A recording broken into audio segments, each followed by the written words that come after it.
ഈ ഫ്ലഡിന്റെ സമയത്തെ ഒരാള് ലൈഫ് ജാക്കറ്റ് ഒക്കെ ഊരി കൊടുത്തു. അങ്ങനെ വേറെ ആളെ ജീവൻ രക്ഷിച്ചു. അയാൾ മരിച്ചുപോയി. ഒരു നീന്തൽ വിദഗ്ധനായിരുന്നെന്നോ അയാൾ ട്രെയിനറായിരുന്നു എന്നൊക്കെ പറയുന്നുണ്ട്. എന്നിട്ട് ഇയാൾ your journey may have ended but your legacy will flow for ever എന്നൊക്കെ പറഞ്ഞ ആൾക്കാർ വലിയ പോസ്റ്റ് ഒക്കെ ഇട്ടിട്ടുണ്ട്. ഈ മനുഷ്യനെ എല്ലാവരും ഓർക്കുന്നുണ്ടാവുമല്ലോ അല്ലേ? അയാളുടെ പേര് ഞാനങ്ങ് മറന്നും പോയി. അധികം അങ്ങനെ ഓർത്തൊന്നും ഇരിക്കത്തില്ല ഇനി അധികം വരുന്നു. അതോടെ അങ്ങ് കഴിയുവാണ്. ഒരാൾ ജീവൻ രക്ഷിക്കുമ്പോൾ നമ്മുടെ ജീവൻ നഷ്ടപ്പെട്ടാൽ ആ സമയത്ത് അതൊരു 2-3 ദിവസം വാർത്തയാവും. പിന്നെ ആരും ഒന്നും കാണത്തില്ല. അവരുടെ വീട്ടുകാർക്കും ഒക്കെ നഷ്ടം. ഇപ്പോൾ ഒരാൾ ജീവൻ രക്ഷപ്പെടുത്തിയില്ലേ, അയാൾക്ക് ഇയാളുടെ ക്വാളിറ്റി ഉണ്ടാകണമെന്ന് നിർബന്ധമൊന്നുമില്ല. നമ്മൾ ഓരോ ദിവസവും ചിലപ്പോൾ പലരുടെയും ജീവനും ജീവിതവും ഒക്കെ പല രീതിയിൽ രക്ഷപ്പെടുത്തുകയോ അല്ലെങ്കിൽ സഹകരിക്കുകയും സഹായിക്കുകയൊക്കെ ചെയ്യുന്നുണ്ടാവും. പക്ഷേ അവർ ഈ പറയുന്ന ആൾക്കാർ ഈ കൊടുക്കുന്ന ആളെ പോലെ മേടിക്കുന്ന ആൾക്ക് ആ ഒരു എന്താ പറയണ്ടേ സ്നേഹമുള്ളതോ അല്ലെങ്കിൽ ഈ മനുഷ്യനെ പോലെ മറ്റുള്ളവരെ സഹായിക്കുന്ന ഒരാളോ ആകണമെന്ന് നിർബന്ധമൊന്നുമില്ല. അതിപ്പോൾ ഏത് സംഭവത്തിൽ നിന്നാണെങ്കിലും എന്ത് മോശപ്പെട്ട അവസ്ഥയിലാണെങ്കിലും ഇപ്പോൾ മരിക്കാൻ പോവുക, എനിക്ക് ജീവിക്കണമെന്നില്ല എന്നൊക്കെ പറയുമ്പോൾ എന്തെങ്കിലുമൊക്കെ ചെയ്തിട്ട് ഒരാളെ അങ്ങ് രക്ഷപ്പെടുത്തുന്ന വിചാരിക്കുക, ആത്മഹത്യ ചെയ്യാൻ പോകുന്നതിന് മുമ്പ് പിടിച്ചുകൊണ്ട് വരിക, അല്ലെങ്കിൽ എന്ത് തരത്തിലാണേലും. പക്ഷേ ഈ മനുഷ്യൻ മരിക്കാൻ പാടില്ല. ഇയാൾക്ക് ഇത് ഊരി കൊടുക്കാൻ പറ്റുന്ന ഒരാൾ. പിന്നെ വേറെ കാര്യമുണ്ട്, ഒരു നീന്തൽ വിദഗ്ധന് ഒരിക്കലും അങ്ങനെ സ്വന്തം ലൈഫ് ജാക്കറ്റ് ഊരി കൊടുത്തുകൊണ്ട് ഒരാളെ രക്ഷിക്കുന്നത് ഒരു എന്താ പറയുക, അതിനകത്ത് എന്തോ ഒരു അപാകത ഇല്ലേ, അയാളുടെ ഒരു ഓവർ കോൺഫിഡൻസ് ആണോ അതോ അറിയത്തില്ല, അയാൾക്ക് അറിയത്തില്ല അയാൾക്ക് എന്തെങ്കിലും എന്താ പറയുക ഇത്രയും എക്സ്പെർട്ട് അല്ല, ലൈഫ് ജാക്കറ്റ് ഇല്ലാതെ ഇയാൾക്ക് സർവൈവ് ചെയ്യാൻ പറ്റത്തില്ല, ആ ഫ്ലഡിലെല്ലാം ഒഴുക്കില്ലെന്നുള്ളത് മനസ്സിലാകത്തില്ല എന്നോ, അപ്പോൾ അയാൾക്ക് അറിയാത്തതിന് കുഴപ്പമുണ്ടോ? പക്ഷെ ഞാനൊരു കാര്യം പറയാം, ഇങ്ങനെ സ്വന്തം ലൈഫൊക്കെ റിസ്ക് ചെയ്തുകൊണ്ട് വേറെ ആളുടെ ജീവൻ രക്ഷിച്ച് മരിക്കുക എന്ന് പറയുന്നത് അതൊരു ചെറിയൊരു മണ്ടത്തരമാണ്. ഒരുപാട് രീതി നോക്കിക്കഴിഞ്ഞാൽ ഇപ്പോൾ ഇയാളുടെ മക്കൾ കാറുണ്ടെന്ന് ചോദിച്ചാൽ അയാൾ ആദ്യം അതാണ് നോക്കേണ്ടത്. അയാൾ അതിനാണ് ഇവിടെ ജീവിച്ചിരിക്കുന്നതും. അയാളുടെ ലൈഫ് സേവ് ചെയ്യാനാണ് അയാൾ ആദ്യം നോക്കേണ്ടത്. അത് കഴിഞ്ഞിട്ട് അയാൾക്ക് വേറെ ആളുടെ ലൈഫ് സേവ് ചെയ്യാൻ പാടുള്ളൂ. അത് എവിടെയാണെങ്കിലും അങ്ങനെയാണ്. മാത്രമല്ല അയാളിപ്പോൾ അയാളുടെ ഈ ലൈഫ് ജാക്കറ്റ് ഇട്ടുകൊണ്ട് അയാൾ മറ്റേ ആളെ രക്ഷപ്പെടുത്താൻ പറ്റണം. പിന്നെ ചിലപ്പോൾ ഒത്തിരി പേര് രക്ഷപ്പെടുത്താൻ പ്രാപ്തനായ ഒരാളായിരിക്കുമല്ലോ ഇയാൾ. അപ്പോൾ ഇയാൾ രക്ഷപ്പെടുത്തിയ ആൾക്ക് എന്താണ് നീന്തൽ അറിയത്തില്ലൊന്നുമില്ല, അയാൾക്ക് വേണമെന്നുണ്ടെങ്കിൽ ഇയാൾ ഈ ലൈഫ് ജാക്കറ്റോട് കൂടി തന്നെ രക്ഷപ്പെടുത്തണം. ഇയാൾ ഒരു കാരണവശാലും ലൈഫ് ജാക്കറ്റ് വേറെ കൂടി കൊടുക്കാൻ പാടില്ല. രക്ഷാപ്രവർത്തനത്തിനാണ് പോകുന്നതെങ്കിൽ അവരാരും അവരുടെ ലൈഫ് റിസ്ക് ചെയ്തുകൊണ്ട് വേറെ ആളുടെ ലൈഫ് സേവ് ചെയ്യാൻ നോക്കരുത്. കാരണം ഈ രക്ഷാപ്രവർത്തനത്തിന് വരുന്ന ആളെന്ന് പറഞ്ഞാൽ അയാൾ ഒരു 5-6-10 ലൈഫ് സേവ് ചെയ്യാൻ കേപ്പബിൾ ആയിട്ടുള്ള, ട്രെയിൻഡ് ആയിട്ടുള്ള, എക്സ്പെർട്ട് ആയിട്ടുള്ള ഒരാൾ തന്നെയാണ്. അപ്പോൾ അയാളുടെ ലൈഫ് റിസ്ക് ചെയ്യാൻ പാടില്ല.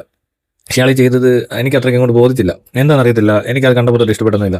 പണ്ടൊരു നൗഷാദ് എന്നൊരാൾ, എനിക്ക് അയാളെ ഓർമ്മയുണ്ട്. ശശികല ടീച്ചർ മാത്രമേ പറഞ്ഞുള്ളൂ. ശശികല വിശകല എന്നൊക്കെ പറയുന്ന സ്ത്രീ ഉണ്ടല്ലോ, അവർ മാത്രമേ പറഞ്ഞുള്ളൂ അവൻ ചെയ്ത മണ്ടത്തരായി പോയി. കാരണം ഇങ്ങനെ ഒരു പിറ്റിലേക്ക് ഇറങ്ങുമ്പോൾ അവിടെ പോയിസൺസ് ഗ്യാസ് ഉണ്ടെന്നൊന്നും അറിയാത്ത ഒരാൾ ഇറങ്ങി ചെല്ലുന്നു. അയാളും ആ 2 അകത്ത് പെട്ടുപോയവരോട് അയാൾ മരണപ്പെടുക ചെയ്തത്.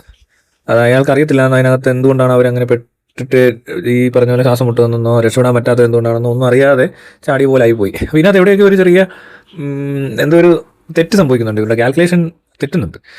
എല്ലാ സ്ഥലത്തും ഇതൊക്കെ തന്നെയാണ്. ഇപ്പോൾ ആക്സിഡൻറ്റ് എന്താണെന്ന് ചോദിച്ചാൽ അവിടെ മരിക്കുന്നത് ഇതേപോലെ എന്തോ തെറ്റിയതാണ്. പക്ഷേ ഇത് വേറൊരു രീതിയിലാണ് നമുക്കിത് മനസ്സിലാകുന്നത്. അയാൾക്ക് രക്ഷപ്പെടാനുള്ള സാധ്യത ഉള്ളപ്പോഴും അയാൾ ആ ഒരു രക്ഷപ്പെടാനുള്ള സാധ്യതകളെ ഒരു 50% ചാൻസസ് കുറച്ചിട്ട് 100% ഒരു 3-4 പേരെ രക്ഷപ്പെടുത്താൻ കേപ്പബിൾ ആയിട്ടുള്ള ഒരാൾ അയാളുടെ സ്വന്തം ലൈഫിൽ 50% എന്താ പറയുക രക്ഷപ്പെടാനുള്ള സാധ്യതകളെ കുറച്ചുകൊണ്ട് വേറൊരാൾക്ക് ഈ സാധനം കൊടുത്ത് അയാൾ രക്ഷപ്പെടുന്നുണ്ട്, ഇയാൾ രക്ഷപ്പെടുന്നില്ല.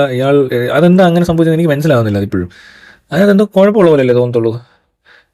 അയാൾക്ക് നീന്തലത്തിലായിരിക്കും, അയാൾക്ക് ലൈഫ് ജാക്കറ്റ് ഇട്ടുകൊണ്ട് അയാൾക്ക് രക്ഷപ്പെടാൻ പറ്റുന്നുണ്ടെങ്കിൽ ഇയാൾക്ക് ഈ ലൈഫ് ജാക്കറ്റ് എടുത്തുകൊണ്ട് നീന്തൽ അറിയാവുന്ന ഒരാൾക്ക് ആ നീന്തൽ അറിയാത്ത ആളെ രക്ഷപ്പെടുത്താൻ പറ്റത്തില്ലേ? അങ്ങനെയല്ലേ ചിന്തിക്കാവൂ. അതിനകത്ത് അധികമൊന്നും ചെയ്യാനില്ല.